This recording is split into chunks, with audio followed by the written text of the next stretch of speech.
I started doing some searches on PubMed and got a couple of papers on the mangosteen fruit. The scientific name is Garcinia mangostana. The first one that I received was on anti-inflammatory properties. It was in 1979 from University of Madras in India. And anti-inflammatories are a big aspect of people's health, even though most people don't even realize it. But nowadays, people have a headache, they take an aspirin, which is an anti-inflammatory. They have joint pains, what do they take? An aspirin, which is an anti-inflammatory. And there's numerous side effects behind these. So this aspect of being an anti-inflammatory is a big part of the health industry. So I kept looking up and found another paper in anti-inflammatory from 1980, as well from University of Madras in India.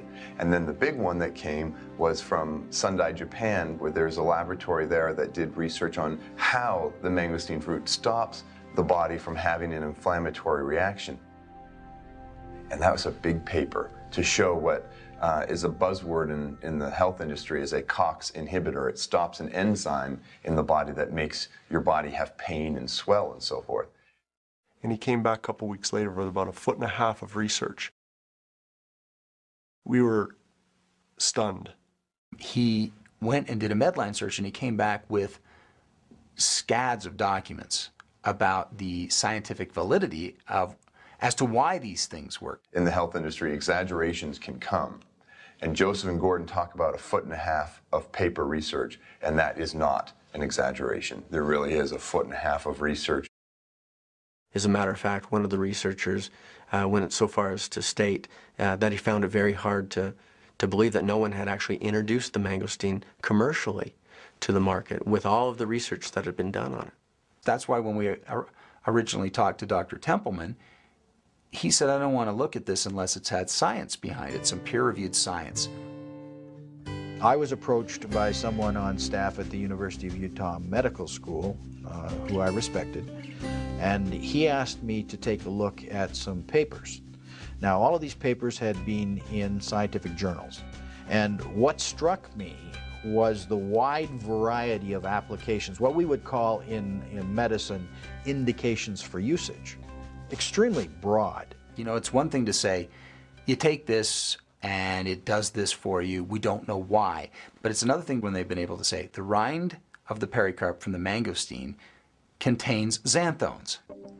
Xanthones are a chemical compound that is found within the pericarp and in the small part, the pulp, or the actual tasty part of the mangosteen fruit.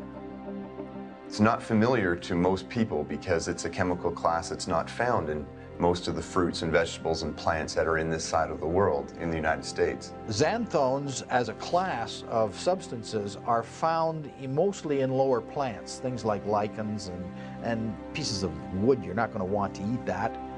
But the only fruit, really, that exists that contains xanthones is the mangosteen, and it contains 40, approximately, of the slightly over 200 that exist in nature.